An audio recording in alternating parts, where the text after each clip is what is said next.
So then let's consider first of all, what is a mind in the grip of vicious circles? Well, one of the most obvious instances that we all know is the phenomenon of worry. The doctor tells you that you have to have an operation. And that has been set up so that automatically everybody worries about it. But since worrying takes away your appetite and your sleep, it's not good for you. So the doctor tells you not to worry because he wants you on the operating table in a state of good health, well rested, etc. But you can't stop worrying, and therefore you get additionally worried that you are worrying, and therefore will not be in the right shape to be on the operating table. And then, furthermore, because that is quite absurd, and you are mad at yourself because you do it, you are worried because you worry because you worry. That is a vicious circle. So now, can you allow your mind to be quiet? Isn't it difficult? Because the mind seems to be like a monkey, jumping up and down and jabbering all the time. Once you've learned to think, you can't stop. And an enormous number of people devote their lives to keeping their minds busy and feel extremely uncomfortable with silence. When you're alone, nobody's saying anything, there's nothing to do. There's this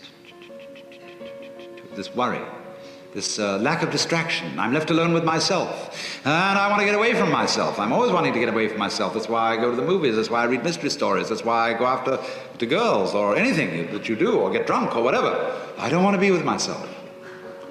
I feel queer. So, well, why do you want to run away from yourself? What's so bad about it?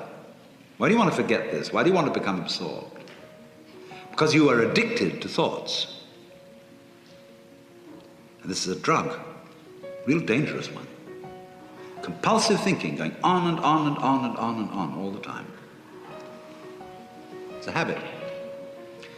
So there's a difficulty about stopping that activity. And you really have to stop it if you want to be sane. Because if I talk all the time, I don't hear what anyone else has to say. And then I'll end up in the situation of having nothing to talk about but my own talking. Or so in exactly the same way, if I think all the time, I won't have anything to think about except thoughts. And that's the academic fallacy. See, when you add books to the library, a great many of the books that are added to the library are books about books. They're not necessarily books about life, some of them are, but most of the books, especially PhD dissertations, are books about books about books about books. And that doesn't really get us very far. So in order to have something to think about, there are times when you simply must stop thinking.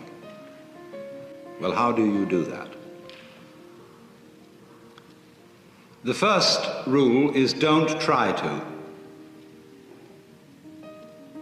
Because if you do, you will be like someone trying to make rough water smooth with a flat iron. And all that will do will stir it up. So in the same way as a muddy, turbulent pool quiets itself when left alone, you have to know how to leave your mind alone. It will quiet itself.